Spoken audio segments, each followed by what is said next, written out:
आज जवळपास महाराष्ट्रातल्या जेवढ्या आमच्या जागा आहेत त्या जागेवरची चर्चा होईल. जवळपास उमेदवारही फायनल होतील. ज्या काही जागेवर चर्चा चाललेली आहे ज्याच्यात विशेष करून सांगली, भिवंडी आणि मुंबईतील 2 जागेवर त्या जागेच्या बद्दलचं पुन्हा त्या ठिकाणी चर्चा आम्ही केलेली आहे. त्याही चर्चा उद्या मुंबईला जी मीटिंग आहे त्या मीटिंगमध्ये सुद्धा त्या पद्धतीची चर्चा येईल. पण सांगली, भिवंडी आणि मुंबई जी आहे जे एकनाथ गायकवाड आमच्या तिथून निवडून आले होते ती जागा, त्या जागेवर आमचा दावा अजूनही आहे. चंद्रपूरबद्दल काय नेमकी चर्चा आहे? कारण शिवानी वडेट्टीवार इच्छुक आहेत असं समजतंय आणि प्रतिभाताई स्वतःही होत्या. काँग्रेसजवळ खूप उमेदवार आहेत, त्याच्यामुळे आता सीएससी मध्ये हायकमांड जे निर्णय घेतील ते सगळ्यांना मान्य राहील. आज सीएससी नंतर किती उमेदवारांची यादी जाहीर केली जाऊ शकते महाराष्ट्रात? जवळपास सगळ्याच उमेदवारांची जाहीर होईल. अजून जागा वाटप जी रखली आहे त्या जागा तर त्या आहेच की आता त्याच्यावरची चर्चा आहे. सीएससी मध्ये पण आम्ही आज चर्चा करणार आहोत आणि उद्या आमची जी चर्चा होईल, कारण की आम्ही काही म्हणत नाही आहे की आमच्या 3 जागा ज्या आहेत विशेष करून सांगली, भिवंडी आणि मुंबईतली या जागेवरचा विशेष आहे आणि त्या जागा काँग्रेस लढेल. मुंबईतल्या किती जागा साधारणपणे काँग्रेसला मिळत आहेत? आम्हाला 3 पाहिजे होत्या, पण आम्ही 2 जागेतच आम्ही समाधानी आहे. आम्हाला कुठल्याही गोष्टीला, कारण की आम्हाला अलायन्स सोबत घेऊन जायचं आणि मेरिटच्या आधारावर निर्णय व्हावेत ही भूमिका आमची आहे आणि त्याप्रमाणे आम्ही पुढे जातो आहे. मुंबईतल्या 2 जागा कोणत्या आहेत? मुंबईची एक आत्ता ज्या ठिकाणी प्रिया दत्त गेल्या वेळेस होती ती जागा आम्हाला ऑलरेडी दिलेली आहे आणि एक ज्या ठिकाणी एकनाथ गायकवाड निवडून आली ती जागा. कोल्हापूरमधून शाहू छत्रपतींचं नाव अंतिम आहे असं समजलं जाते. उद्या उद्धव ठाकरे त्यांची भेट घेणार आहेत. तर ते अलायन्सचे उमेदवार आहेत ते भेट घेतीलच ना. ऑलरेडी त्या ठिकाणी शाहू महाराजांना सगळ्या पक्षांनी संदेश द्यायला दिलं होतं. ज्या पक्षाच्या सिंबलवर ते लढवू इच्छुक होते त्या उमेदवाराला त्या पक्षाचं तिकीट घेईल त्याला सगळ्यांनी पाठिंबा द्यावा. शाहू महाराजांनी भूमिका मांडली की मी काँग्रेसच्या पंजावर लढायला तयार आहे आणि त्यामुळे त्या पद्धतीचा निर्णय झाला. स्वाभाविक आहे की कोल्हापूरला उद्धवजी जात असतील तर त्यांना भेटत असतील. कोल्हापूर तुम्हाला दिली आणि सांगली शिवसेना दिली हे अंतिम आहे? चुकीची बाजू अशी मांडू नका. ऑलरेडी छत्रपतींनी या आघाडीतल्या एक कुठल्याही पक्षावर निवडणूक लढावी ही भूमिका आमची होती आणि त्यांना जे वाटेल त्या पक्षातून ते लढावेत ही भूमिका होती. त्यांनी सांगितलं मी काँग्रेस पक्षाकडून लढेल. यामुळे ही अलायन्सची जागा आहे, त्यामुळे याला आमचा कोटा हा भाग नव्हता.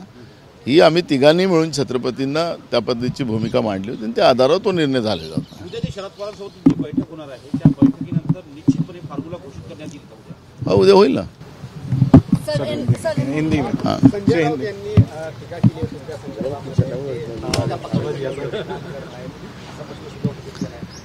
ते आपण बघू ना, वेळ येईल ते सांगेल. काय कोणाचे सर्टिफिकेट नाना पटोलेला गरज नाही आहे. नाना पटोले काय हे महाराष्ट्राला आणि देशाला माहिती आहे, त्याच्यामुळे सर्टिफिकेट मला कोणाच्या गरजेचं नाही आहे आणि त्याच्यामुळे संजय राऊतांवर मी टीका करावं असं मला वाटत नाही. आघाडी आहे तुमची तिघांची, का राऊत तुम्हाला तुमच्यावरच बोलताय?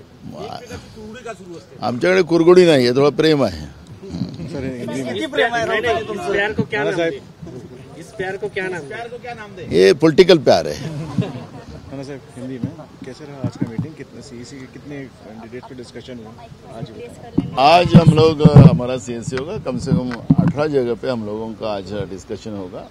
उसमें सांगली, भिवंडी और एकनाथ गायकवाड़ जी जहाँ से हमारे कई बार कैंडिडेट हुए थे वो जगह है और एक मुंबई की और एक जगह. ऐसे मुंबई की और 2 जगह में हम लोग उसमें बात करेंगे.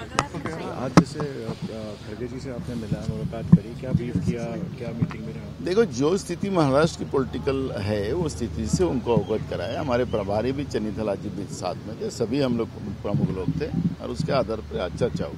सर, जिस तरीके से अभी एनसीपी का भी नया सिंबल आया है और शरद पवार जी को भी सुप्रीम कोर्ट ने नया सिंबल दिया, आप कैसे देखते हैं सर इनके लोकसभा के कंटेंशन को? देखो, हमारे अलायंस में है हम 48 जगह पे हम लोगों ने पूरा ध्यान आकर्षित किया है और 48 जगह कैसे जीत सकते हैं हम अलायंस के आधार पर, आघाड़ी के आधार पर, ये हमारी भूमिका है. हम शरद पवार जी या उद्धव जी या कांग्रेस कोई अलग हम दल ऐसा नहीं. हमारा एक ही है कि महाराष्ट्र से बीजेपी को परास्त कैसे करना, उसका प्लान है। और बीजेपी घबराई हुई है, इसलिए कल तक जो लोग वीडियो लगा रहे थे उनको लोगों में से भी दोस्ती कर रहे हैं। जो पिक्चर अभी बहुत सारा सामने और आएगा, कितनी बीजेपी महाराष्ट्र में डरी हुई है ये आप सब लोग देख ही रहे हो। तो इसलिए हमारा अलायंस, हमारी आघाड़ी के आधार पर हम 48 जगह को हमने केंद्रित किया है और उसके आधार पर हम ये चुनाव लड़ रहे हैं। महाराष्ट्र से बीजेपी को परास्त करना यही हमारा ध्येय है। राज ठाकरे जैसे अमित शाह से मिले, उसके बाद राज ठाकरे अब एनडीए की तरफ जा रहे हैं, उसका कोई चुनावी परिणाम होगा? नहीं, हमारा देखो उनके बारे में मुझे आज कोई चर्चा नहीं करना, लेकिन बीजेपी कितनी घबराई हुई है, खुद को शक्तिशाली समझने वाली पार्टी, जो लोग कल तक इनका वीडियो दिखा रहे थे उनको भी जोड़ रहे, तो ये समझ लो कि कितनी घबराई हुई है। उसका वही आगाज और अंदाज वो लोगों के सामने आ रहा है।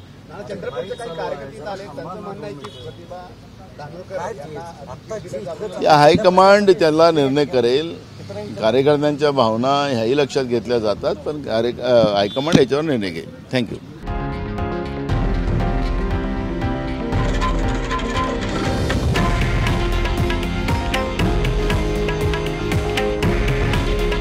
हे आहे देशातील नंबर 1 न्यूज नेटवर्क आणि आपण पाहत आहात TV9 मराठी।